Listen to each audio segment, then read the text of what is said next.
Well, the Michigan's Heroes Museum has been operating since 1976. It's had a couple of name changes over time, but it's always been housed in the greater Frankenmuth area. So if you're going up to Frankenmuth, build in time to stop into the museum.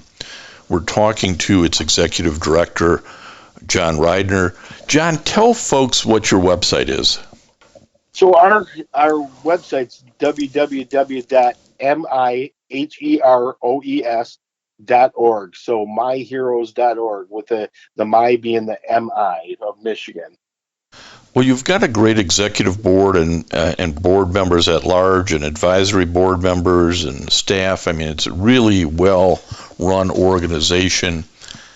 But tell us why this kind of regional museum is important to, or should be important to the younger generation.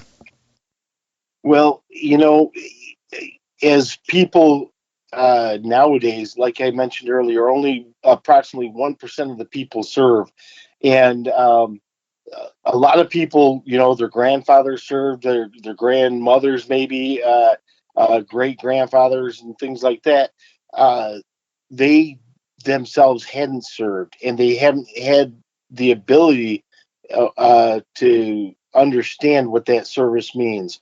What we'd like to do, and the rest of the ammo museums also would like to do, is let people know what it is that people that had served had went through, whether they're going up and touring the USS Edson, or they're over in Grass Lake or East Point, or over in Jackson, or Muskegon, that they can go to a local military museum there and they can learn about just a little segment about what the servicemen and women that they know may have went through, and a little bit about their experience. So we've got some amazing military museums here in Michigan, and that's the reason why AMMO is just such a unique organization, where we've all decided to work together in order to tell these stories and make sure that these histories are not forgotten.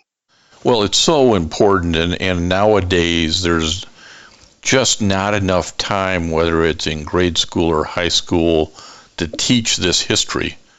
And even in college, there's not these kind of history programs that really tell what service is about and what the sacrifices that these Michigan residents went through, whether it be in Korea, Vietnam, World War II, World War I.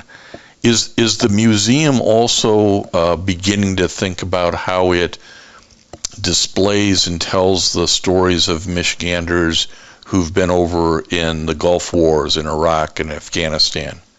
Yeah, so we do have War on Terror Gallery. Kind of interesting. We're just now starting to get the stories of the Vietnam veterans. It took them over 50 years to realize that, hey, you know what I did was important also. So most of those individuals, until the last 5 years or so, they didn't think they were deserving. And that's what we're finding with our War on Terror stories right now.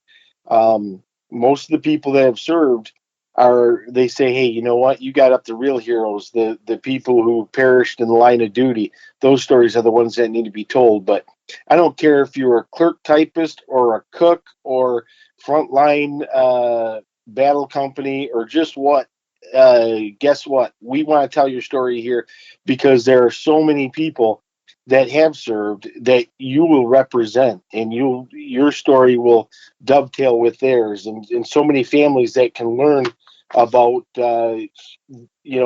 people's service through your story, that we would love to tell it here at our museum. Well, I think that's a great point, because so many of us serve, but we're not at the tip of the spear.